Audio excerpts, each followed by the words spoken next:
પાલનપુર નગરપાલિકાને 6 મહિના અગાઉ પણ એક રજૂઆત કરેલી હતી. હાઉસિંગ બોર્ડ પર એક બાળકને બહુ ખરાબ રીતે ભૂંડ કર્યું હતું, જેની ટ્રીટમેન્ટ હજુ પણ ચાલુ છે. ત્યારબાદ નગરપાલિકાએ કોઈ પણ પ્રકારના ભૂંડ પકડવાની કોઈ વ્યવસ્થા કરેલ નથી. અને ગઈકાલે સાંજે અમારા વિસ્તાર ખારાવાસમાં અમારા ત્યાં એક બાળકને અને એક બેનને બહુ ખરાબ રીતે ભૂંડ કર્યું છે, જેની પ્રૂફ અમારા જોડે આ છે કે અમે ત્યાં સિવિલમાંની ટ્રીટમેન્ટ લીધી છે, જેની રજૂઆત કરવા અમે નગરપાલિકામાં આવેલ છીએ. છતાં પણ નગરપાલિકાના અધિકારી એવું કહે છે કે કયા કલરનું ભૂંડ હતું, એની મા કોણ હતું, એનો બાપ કોણ હતો, એની કેટલી ઉંમર હતી, અને તમારે જો ભૂંડ પકડાવે તમારે રાત્રે ભૂંડ પકડવાનું ધ્યાન રાખવાનું. તો પછી અમે ભૂંડ પકડવા આવીશું. એટલે શું એમને અહીંયા તંબુડા વગાડવા માટે બેસાડી રાખ્યા છે? કોઈ લાજ શરમ જેવું નગરપાલિકાને હોય તો તાત્કાલિક આજે ભૂંડ પકડવાનો જે કોન્ટ્રાક્ટ આપેલો છે હરપાલસિંહ, એ હરપાલસિંહ ખુદ જ ભૂંડ ઉછેર કેન્દ્ર ચલાવે છે, અને એને દર મહિને 2 લાખ રૂપિયા બિલ ચૂકવવાની વારી કરો છો. તો જે ઉછેર કેન્દ્ર ચલાવે છે એને તમે પકડવાના કોન્ટ્રાક્ટ આપો છો. અમે પોલીસ સ્ટેશનમાં ફરિયાદ બી આપી છે.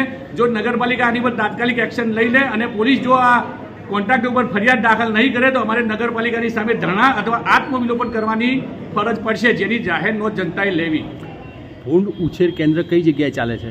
આખા પાલનપુરમાં આ જે કોન્ટ્રાક્ટર છે એના માણસો ભૂંડ મૂકી જાય છે. નાના બચ્ચાઓ જ્યારે મોટા થઈ જાય છે, મતલબ કહેવાય કે જવાન ખૂન થઈ જાય ત્યારે આ લોકો ભૂંડ પકડવા આવે છે, અને પછી ભૂંડનો એ લોકો વેપાર કરતા હોય છે, એનું માંસ વેચાતું હોય છે પંજાબ બાજુ, એવું સાંભળવામાં આવેલું.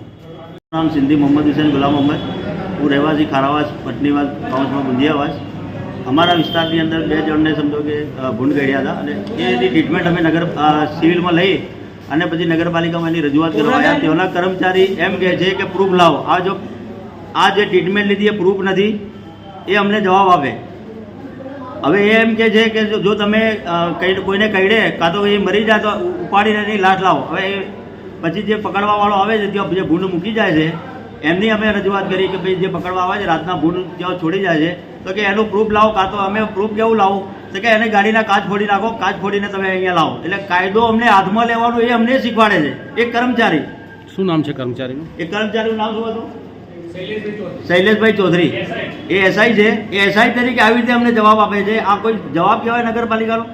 શાંતિપૂર્વક એને સમજો કે ભૂંડ પકડવાની જો સમજો કોઈને કોન્ટ્રાક્ટ આપ્યો હોય તો એને એ કોન્ટ્રાક્ટરને બોલાવવો જોઈએ અને એ ત્યાંના ભૂંડ પકડવાની વ્યવસ્થા કરવી જોઈએ, કે આવો જવાબ આપવો જોઈએ.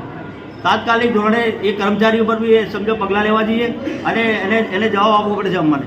નગરપાલિકામાં અમે આજે મારી ઘર જોડે 2 જણને ભૂંડ કરડ્યા હતા, તો અમે નગરપાલિકામાં આવીને કીધું કે ભૂંડ કરડ્યા છે, તો એમ કે અમે પ્રૂફ સાથે લાવ્યા છીએ. તો એમ કે પ્રૂફ ના ચાલે, કયા કલરનું ભૂંડ હતું, કેવું હતું, એ મને પ્રૂફ આપો. તો એ તો અમારે કઈ રીતના આપવાનું? અને એ લોકો એમ કે છોડવા આવે છે તો ક્યારે છોડવા આવે છે એ તમે પ્રૂફ લાવો. તો આવી રીતના તો અમારે થોડી જોઈને બેસી રહેવાનું હોય. એમ કે અમને બધા પ્રૂફ લાવો તો અમે તમને એ કરીએ કે રસ્તો કરી આપીએ. તો એ રીતના અમારે કઈ રીતના કરવાનું? કયા વિસ્તારની ઘટના છે આ? ખારાવાસ ગુંજિયાવાસ.